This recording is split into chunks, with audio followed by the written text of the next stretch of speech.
Que la paix et la grâce de Dieu soient avec nous tous. Ce matin, nous trouvons notre lecture. C'est dans le livre Exode. Nous lisons le verset 14 jusqu'au dernier verset. Exode 14, nous lisons le verset 14 jusqu'au dernier verset.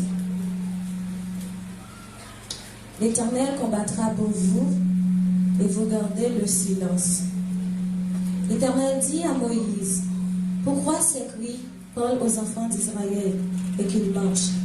Toi, lève ta verge et tends ta main sur la mer et fends-la. Les enfants d'Israël entreront au milieu de la mer à sec. Et moi, je vais endurcir le cœur des Égyptiens pour qu'ils y entrent après eux. Et Pharaon et toute son armée, ses chars et ses cavaliers feront éclater ma gloire. Et les Égyptiens sauront que je suis l'Éternel. Quand Pharaon, ses chars et ses cavaliers auront fait éclater ma gloire, l'ange de Dieu qui allait devant le camp d'Israël partit et alla derrière eux. Et la colonne de nuée qui les précédait partit se tint derrière eux. Elle se plaça entre les camps des Égyptiens et le camp d'Israël. Ces nuées étaient ténébreuses d'un côté, et de l'autre, elle éclairait la nuit. point l'un de l'autre pendant toute la nuit. Moïse étendit sa main sur la mer, et l'Éternel refoula la mer par un vent d'Orient, qui souffla avec impétuosité toute la nuit. Il mit la mer à sec, et les eaux se fendirent. Les enfants d'Israël entrèrent au milieu de la mer à sec, et les eaux formaient comme une muraille à leur droite et à leur gauche.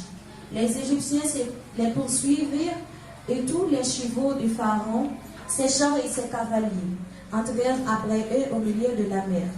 À la veille du matin, l'Éternel de la colonne de feu et de milieu regarda le camp des Égyptiens et s'est mis en désordre le camp des Égyptiens. Il ôta les roues de leurs chars et en rendit la marche difficile. Les Égyptiens dirent alors: fuirons devant Israël, car l'Éternel combat pour lui contre les Égyptiens. L'Éternel dit à Moïse: étends ta main sur la mer, et les eaux reviendront sur les Égyptiens, sur les chars et sur les cavaliers. Moïse étendit sa main sur la mer, et vers le matin, la mer reprit son impétuosité. Et les Égyptiens s'enfuirent à son approche, mais l'Éternel précipita les Égyptiens au milieu de la mer. Les eaux revinrent et couvrirent les chars, les cavaliers et toute l'armée du Pharaon, qui étaient entrés dans la mer après les enfants d'Israël. Et il n'en échappa pas un seul. Mais les enfants d'Israël marchèrent à sec au milieu de la mer, et les eaux formaient comme une muraille à leur droite et à leur gauche. En ce jour, l'Éternel délivra Israël de la main des Égyptiens. Et Israël vit sur le rivage de la mer les Égyptiens qui étaient. Israël vit la main puissante que l'Éternel avait dirigée contre les Égyptiens.